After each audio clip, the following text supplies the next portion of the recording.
இதே வாயில தானே அவர் அர்ச்சனை பண்ண. எப்படி அசிங்க அசிங்கமா பேசினியே, இன்னைக்கு வெக்கம் கெட்டு மானம் கெட்டு சுயநலத்தோட அங்க போய் விழுந்துக்கிறிய.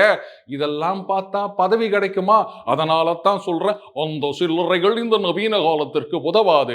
அப்படியே இருந்திருந்தா எனக்கு இந்த பதவி கிடைச்சிருக்குமா? அந்த சில்லறைகள் நவீன காலத்திற்கு உதவாது அப்படின்னா இங்கதான்ப்பா. அதாவது நீங்கெல்லாம் கமல்ஹாசனை என்னவோ பொய் பேசுறார் அப்படின்னு சொல்லிட்டு இது பண்ணிட்டு இருக்கீங்க. ஆனா என்ன அழகா ஒரு குறியீடு வச்சிருக்காரு தெரியுமா? அவரு தியாகையர் இருந்தார் இல்லையா? இந்த மாதிரி பாட்டெல்லாம் பாடுறாருன்னு தெரிஞ்ச உடனே ராஜா கிட்ட இருந்து ஆள் வராங்க. ராஜா வர சொல்றாரு அப்படின்னா, அவர் என்னை பத்தி பாடுங்க, பொன்னும் பொருளும் கொடுக்குறேன், பதவி கொடுக்குறேன், என்ன வேணும் அப்படியே கிராமங்களை அள்ளி கொடுக்குறேன், அப்படியே வெள்ளி தங்கம் வைடூரியம் அள்ளி கொடுக்குறேன், என்ன வேணும் அப்படின்னு கேட்கிறாரு. ஆனா தியாகையர் அந்த ராமனை பாடும் வாயால் மனுஷனை பாட மாட்டேன் அப்படின்னு சொன்னாரு. எவ்வளவு சொத்து கொடுத்தாலும் பரவாயில்ல, எவ்வளவு இருந்தாலும் பரவாயில்ல. சொல்ல போனா இன்னைக்கு நம்ம அந்த சில்லறை கமல்ஹாசன் அவர்கள் பாணியில சொல்லனா பழைக்க தெரியாத மனுஷன் அப்படின்னு தான் சொல்வாங்க. அந்த தியாகையர் ஒரு கீர்த்தனை பாடியிருக்கார். நிதி சால சுகமா ராமுனி சந்நிதி சேவா சுகமா. அதாவது பணம் உனக்கு சுகத்தை தரும். சாரி, என் பாட்டு அவ்வளவுதான், அட்ஜஸ்ட் பண்ணிக்கங்க.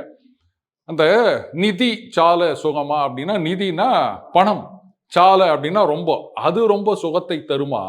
ராமுனி சந்நிதி சேவா சுகமா, அந்த ராமரை நீ தரிசிக்கிற பாரு, அது பெரிய சுகமா அப்படின்னு கேட்டு, அந்த ராமரை சேவிக்கிறது தாண்டா எனக்கு பெரிய சுகம், சொத்து எல்லாமே. நீ கொடுக்கிற பாரு பொண்ணு பொருள் பதவி, இதெல்லாம் எனக்கு ஒண்ணுமே கிடையாது அப்படின்னு துச்சமென தூக்கி எறிந்தவர் தியாகையர். அதைத்தான் சொல்லாரு, அந்த சில்லறைகள் இந்த நவீன காலத்திற்கு உதவாது. இந்த மாதிரி நான் இவரை புகழ்ந்து பாடினாதான் பதவி அப்படின்றத ஒத்துக்கினாலதான் எனக்கு இங்க பதவி கிடைச்சிருக்கு. அந்த பதவி கொடுத்த மகராசனுக்கு நான் இன்னும் புகழ்ந்து பாடிட்டு இருக்கேன். உதயமும் வரும், உதய நிதியும் வருவார் அப்படின்னு அவரை மட்டும் அவரு வம்ச பரம்பரையே நான் பாடினுக்கிறேன்.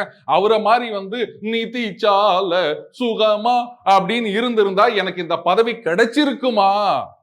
இந்த காலத்துல அந்த கொள்கைகள் உதவாது. இப்படி போற்றி புகழ்ந்து பாடணும்.